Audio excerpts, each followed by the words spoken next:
bienvenue à toi. Tu aimes les histoires flippantes, les creepypastas, un petit peu l'horreur? Viens, installe-toi avec moi auprès du feu. Par contre, prends un plaid, peut-être un cookie aussi, et viens découvrir une nouvelle histoire maléfique.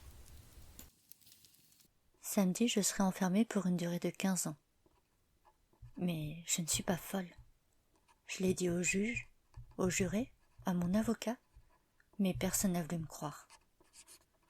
C'est pour ça que j'écris tout cela aujourd'hui, pour tout expliquer, pour que ma voix soit enfin entendue, pour ne pas oublier une fois bourrée de cachets.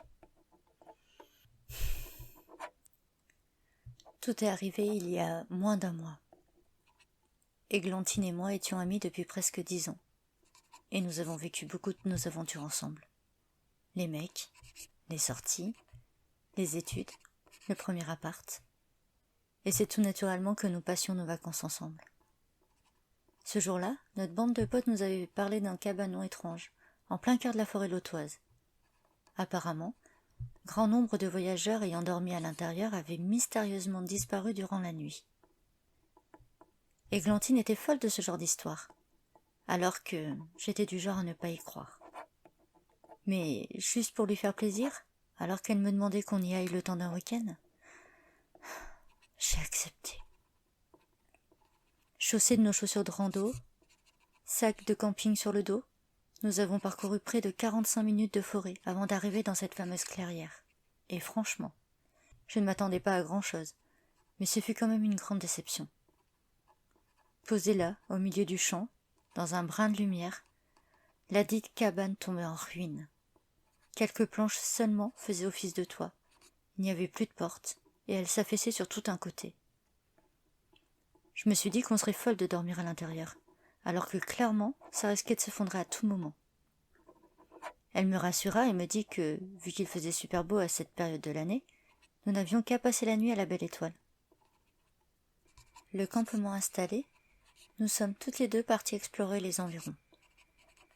J'avais pris mon appareil photo, elle, son carnet à dessin, et nous avons commencé à observer ce qui nous entourait. De là, des papillons, ici des renardeaux. Le soleil baissant, nous sommes tombés nez à nez avec des chauves-souris, et même une chouette. C'est vrai que la nature était carrément belle. Ça nous changeait des immeubles et du bitume de la ville. De retour au camp, et après avoir fait un bon feu, nous nous sommes installés sous un plaid, et comme au temps de nos premières colonies de vacances, nous nous sommes racontés des histoires terrifiantes. Entre le rire et la peur, nous restions alertes des bruits qui nous entouraient, quand tout à coup j'ai vu Églantine se mettre une claque au niveau du mollet. « Ah, merde! Putain de moustiques, ils sont méchants cette année !» À peine eut-elle le temps de finir sa phrase que je voyais déjà la piqûre enfler. Heureusement pour elle, je me baladais toujours avec un antivenin, que j'ai directement injecté dans sa cuisse. Un peu plus tard, c'est avec les yeux lourds que nous nous sommes endormis. Je l'entendais se gratter tout en grommelant. Ah, putain de moustique! Pour une écolo-activiste de la cause animale, on ne peut pas dire qu'elle était sympa avec les insectes. Ce soir-là, je m'endormis en souriant. Le lendemain, les premiers rayons du soleil m'ont réveillé brutalement. Alors que je me relevais, mais sans son alerte, il me semblait qu'il y avait quelque chose d'anormal.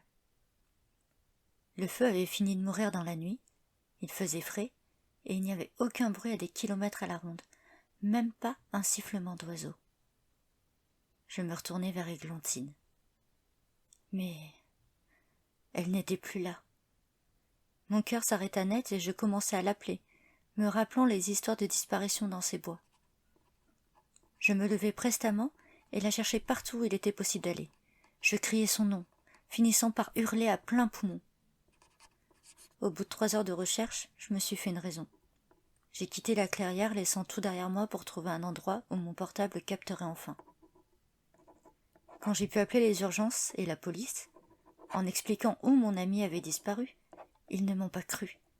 Les légendes ont la vie dure, et les canulars étaient monnaie courante apparemment. J'ai pleuré au téléphone, puis crié, avant que mon interlocuteur comprenne enfin que ce n'était pas une simple blague d'ado. 2 heures plus tard, des recherches ont été lancées. J'ai dû tout réexpliquer 3 fois. Notre arrivée, notre balade dans la forêt alentour, notre soirée, la piqûre de moustique et le fait que la dernière fois que je l'ai vue, elle râlait encore alors qu'elle se grattait. C'est le soir seulement que son corps a été découvert, dans un marais, non loin du campement. J'ai directement été mise en garde à vue, sans savoir pourquoi ni ce qui avait été trouvé. Pourquoi les flics me demandaient encore et encore les mêmes choses? Non, nous n'avons pas pris de drogue. Non, nous n'avons pas bu d'alcool. Oui, nous étions seuls. Non, je n'ai aucun traitement médical. Non, je n'avais pas d'armes sur moi. Non, je n'ai pas de problème psychologique. Non, je n'ai jamais eu de crise de rage. A contrario, personne ne répondait aux questions que je posais.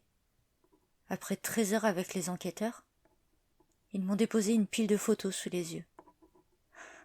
J'ai failli renvoyer sur la table le café que je venais d'ingurgiter. Églantine était étendue là, au milieu du marais, mais ce n'était plus vraiment elle. Son corps était boursouflé, la chair à vif comme si on l'avait totalement pelée.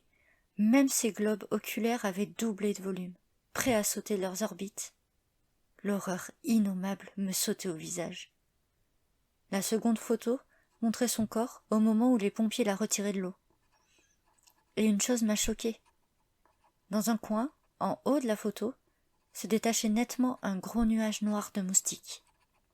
Ils me semblaient énormes, et leur vol figé sur le cliché prenait la forme d'un crâne. J'ai fini par hurler. C'était trop pour moi. Je me suis réveillée quelques jours plus tard à l'hôpital, enchaînée à un lit. Le verdict est tombé hier soir. J'ai été reconnue coupable de cette atrocité, et on m'enferme pour une durée de 15 ans en psychiatrie. Je cherche toujours comment des moustiques ont pu mettre mon ami dans cet état, car je suis certaine, sûre et certaine, que je n'y suis pour rien.